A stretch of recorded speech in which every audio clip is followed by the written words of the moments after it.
Live, and I'm gonna go for a hot minute, and in about 15 minutes, Library of the Untold is gonna have a premiere that I want to catch.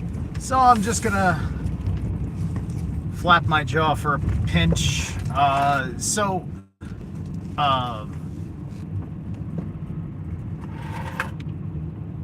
don't know if I mentioned drones before. I was talking about. I think I did. Did I go live earlier today? I can't remember. I think I did. Did I talk about drones? I can't remember if I talked about drones. Well, I am going to talk about drones for a pinch, right? Because I haven't seen any yet, and I live, off of Long Island Sound, which is not that far from the Jersey Shore, and the Jersey Shore has been the center of attention for various reasons. There's a whole lot of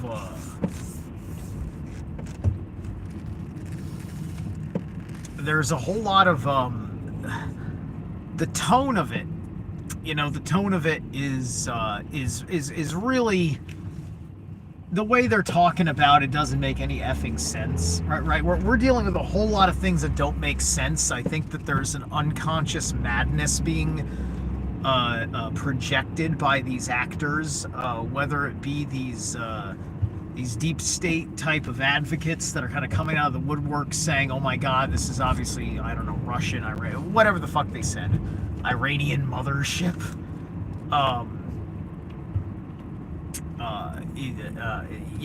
It's interesting. They're using terms like mothership, and it's just like it's a conversation that's parsing vernacular hairs, because they're using terminology for what they're simply calling drones.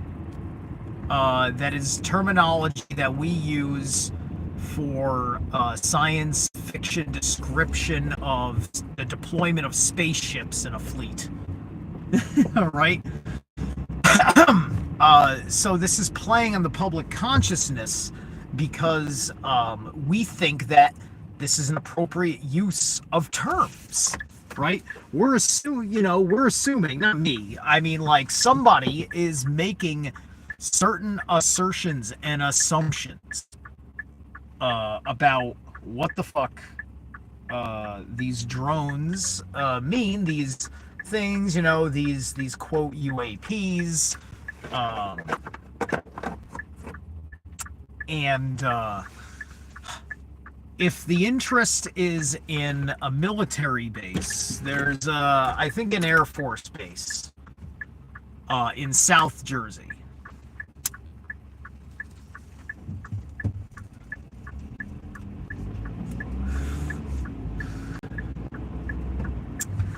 And so we don't know why things are going the way that they are. If there's a real problem, the one thing that I heard that makes sense, if it's a real problem, is organized crime that has a modicum of money is throwing up drones, because a couple people have made the claims of that they're spying on cops doing their thing, which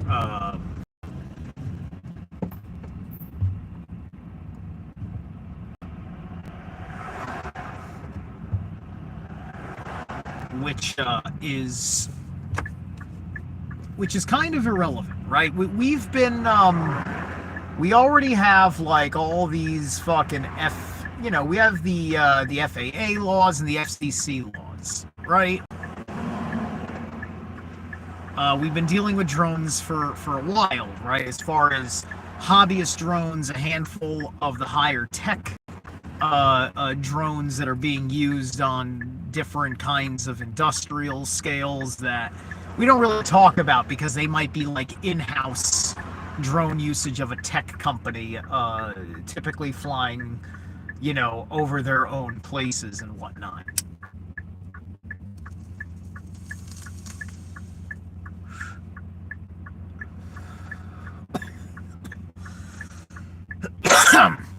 Let's see. Hello, I'm new. How are you? I liked and subscribed. Hope you appreciate it. Yeah. Naturally, I appreciate the attention. The whole idea is that people are interested in liking and subscribing. People that are right, for this channel. I'm right for this channel. You're right for me. I could, we could not hit it off, perhaps, depending on how much you want to troll me in the chat room or so on. We see how things go.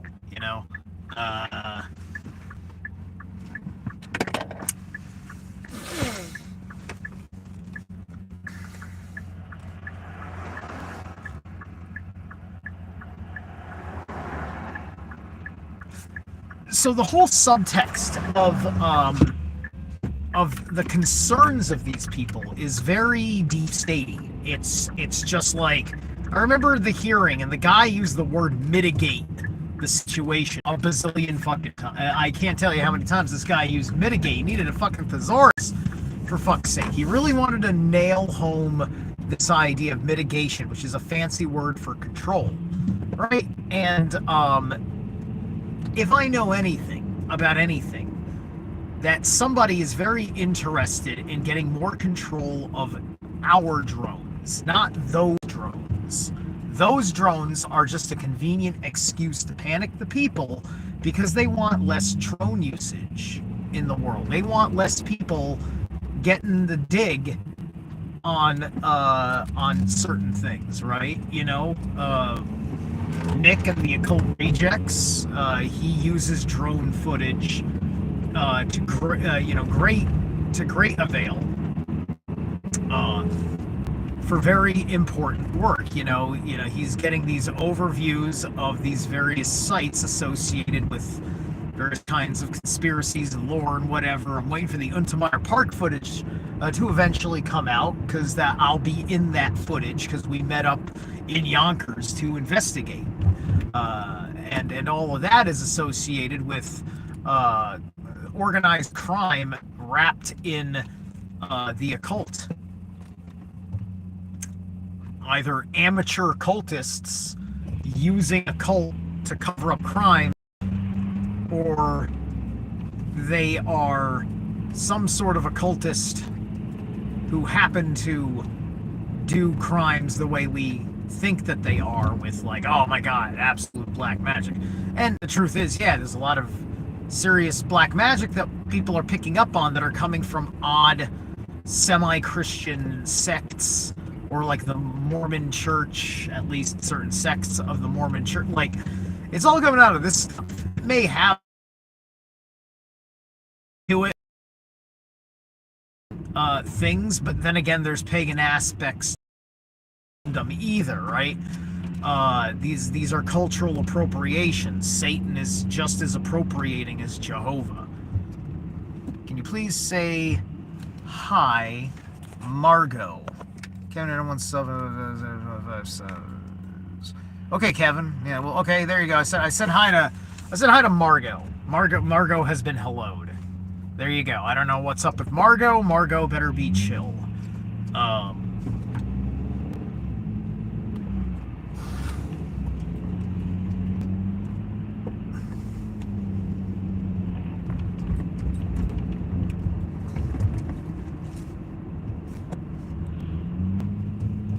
So,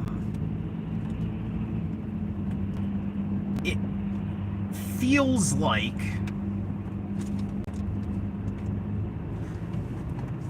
it feels like they want to set a few things in place for this transition. We're transitioning into an era of possibilities, but we could still get robbed of those possibilities. And it's just a matter of whether we let our spirit be defeated by forces we can't control, right? Let's just say that there's a best case scenario, because look, a lot of fucking people who are into this cult of politic made vows to the state last month. Give you a shout out. Well, I'll say hi, Marcus. I'm not gonna give you a shout out though. I don't know you. I have no idea what you're about. How do I know that you're all about everything I'm against? Wouldn't want to do that, but you're welcome to be here. Tell me a little bit about why you deserve a shout out. I don't just give my my voice like I'm trying to shout out people that are doing work, right? I'm trying to shout out people that do more work than me, that I'm honored to be working with. I shout out guys like Seth Gizboza. I shout out guys like James True. I shout out guys like Nick from the Occult Rejects. Does Marcus Bad Boy Sr., does your channel have rockin' content that needs more subscribers? Would I go to your channel after I get off of this stream, check you out, and be like, whoa, Marcus, holy shit. But I can say hi. How you doing? Let's build a rapport. Because I'm not as friendly as I used to be. A few months ago, I decided to have a completely different attitude shift based on deep feelings of being played, if you will. Not really liking how people that I considered friends would actually talk about me and treat me. And these things bothered me oh so deeply. Telling Stewart! Hey! How you doing, sweetheart? Now, Telling Stewart, she does good stuff for herself, right? She does a little bit of content. I haven't tuned into you in a long time, my love, but I'm always glad that you're here and that you're around. You're a very interesting and sweet person. Good to see you. But anyway,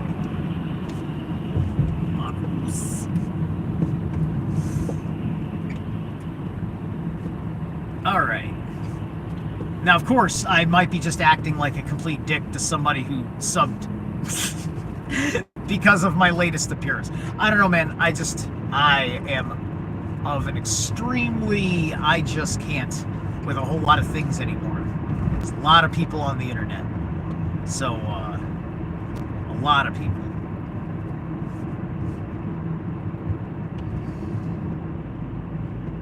And, just understand that there's an invitation to be exploited, even in something like that, right? These things I didn't understand.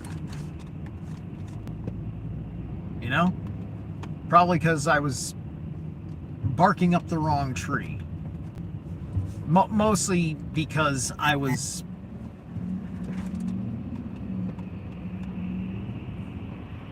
lying to myself that I wasn't kind of trying to be a part of things for myself too, right?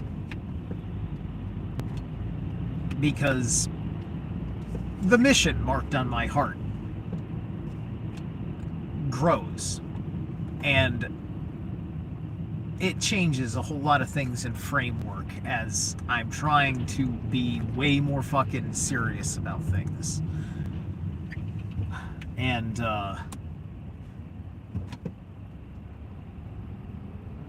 there's only so much time I want to dedicate to play. I'm even going to dedicate some time tonight to play. I've got a friend coming over just to play. We're gonna have a play. I'm gonna play some cards with my buddy.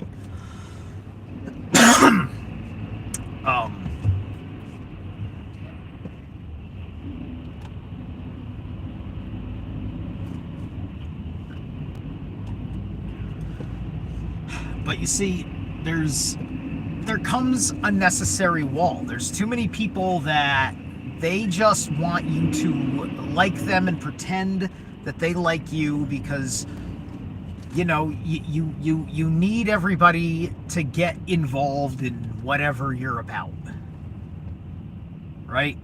And I used to be interested in those kinds of involvements. I used to be very, very interested in being part of a cultivated people that wanted to live a better way. And there's more to it than just people living in a way that you like. There's so much more to it, especially when you can handle a lot of it. The most important things by yourself, of yourself, for yourself.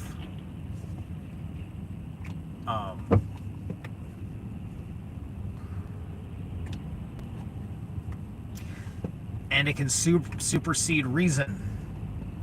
It can supersede all manner of a rational idea of it.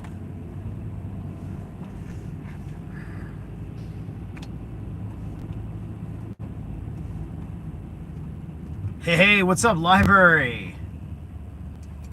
Cramping you are cramping your time. Hey, well, like, yes, 7 minutes, right? Hey, dude, don't even worry about it, because I'm probably gonna log off in about 5 or so minutes when this thing's about to pop. I'm excited. Everybody go check out Joe's a big channel. He's a big channel who he did it organically. He did it impressively.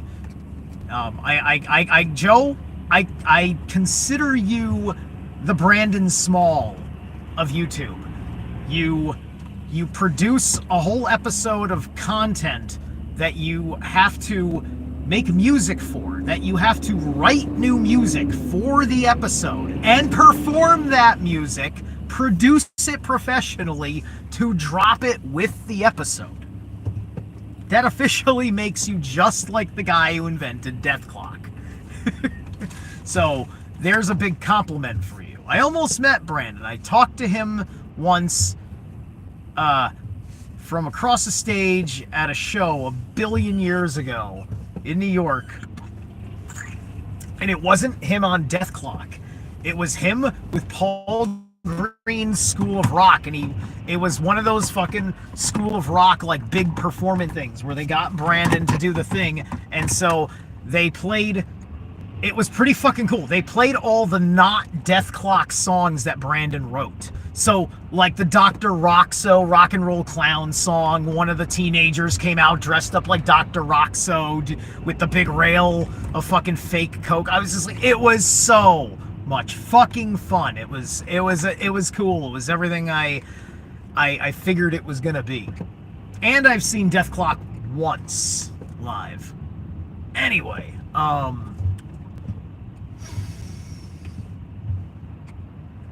so I think if they're gonna do anything Project Bluebeamy, or if something for fuck's sake real happens, which I don't believe will.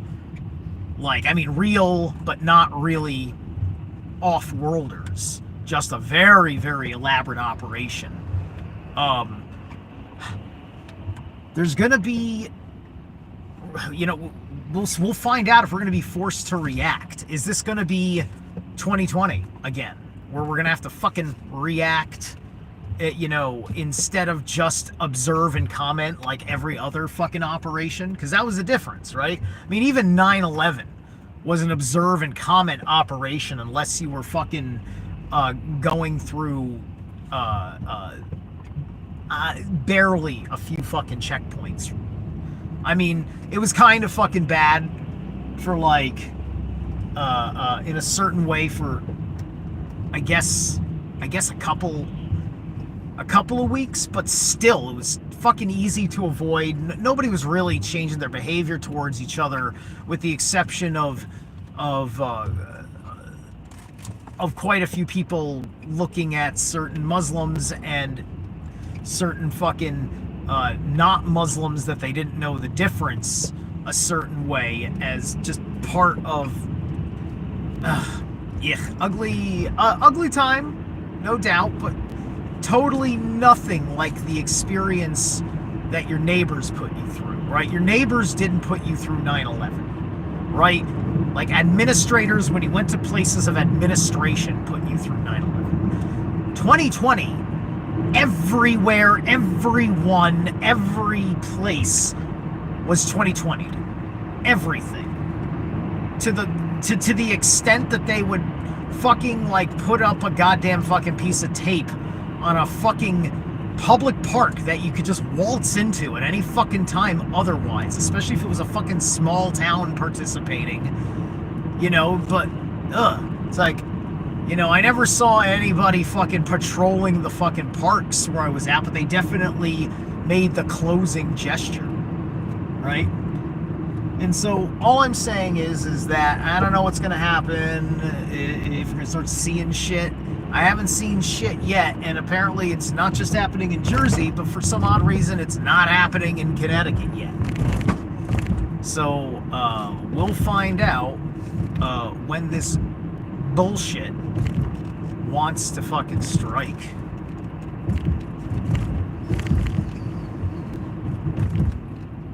Anyway, I am going to sign off here, and I'm going to hop over to Library of the Untold and check out this awesome shit. Alright? So, I'm going to catch you guys later. Oh, and shout out Marcus Badboy. Why not? If he's even here, I've probably insulted him by now.